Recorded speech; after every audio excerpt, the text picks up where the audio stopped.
impressive. Thank you everyone for coming out today. My name's Anita Aguirre and I am the CEO of Santa Cruz Community Health.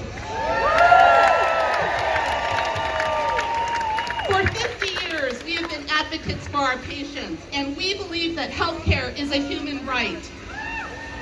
Our 3 clinics in downtown Santa Cruz, Live Oak, and Ben Lomond serve more than 13,000 patients, 4,000 who are children, and 2,400 who are unhoused. And we provide more than 90,000 healthcare visits each year. As we have designation as a federally qualified health center, and that means we are missioned and mandated to serve anyone who comes through our doors regardless of their ability to pay. We provide primary care, reproductive care, specialty care to the whole family. We are designed to serve the MediCal or Medicaid population, which is health insurance for people with low income. 70% of our patients now have MediCal, and it is precisely because of the Affordable Care Act and what's called Medicaid expansion that most of our patients have health insurance through MediCal. However, that is all at risk. You have likely heard that Congress is looking to find $880 billion over the next 10 years to extend the Tax Cuts and Jobs Act of 2017.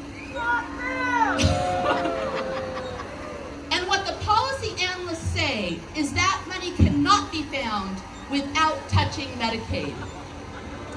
And if those cuts go into effect, it's not just our ability to provide care, but the entire healthcare ecosystem's ability.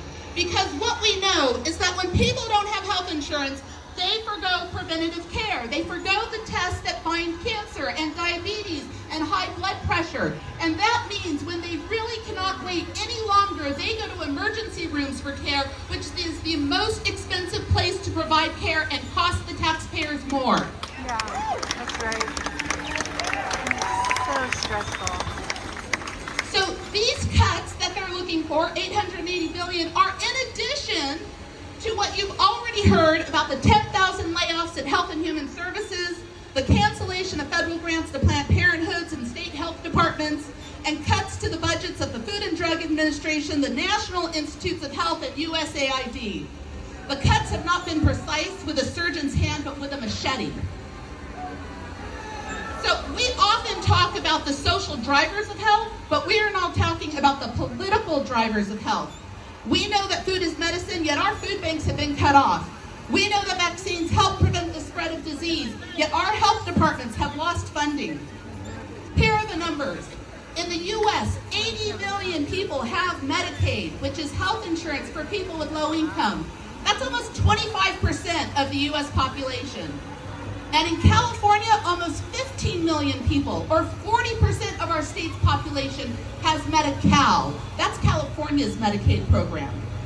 And more than half of all California kids are on MediCal.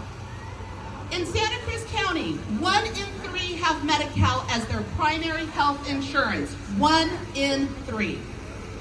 So since the passage of the Affordable Care Act in 2013, 7 million Californians, mostly adults under the age of 65 who were not previously eligible were able to enroll in MediCal. And in the last in, first off framework, it is this group who is most at risk of losing their health care coverage. These cuts will force millions of Californians off MediCal, reduce benefits for those still enrolled, and lower reimbursement rates for doctors at a time when there is already a provider healthcare shortage. At our clinic, 70% of our patients, more than 9,000 people, have MediCal, and our estimates are that at least 3,500 of our patients could lose their health insurance. And that would take our uninsured rate from 10% to 40% and significantly impact our ability to provide care. If this happens, we would need to reduce the amount of care we provide, reduce our service lines, and limit the number of patients we care for. And we would not be the only ones in this position. Heart disease and cancer will no longer be the leading causes of death. Instead, it's politics. Hands off our health care. Yeah.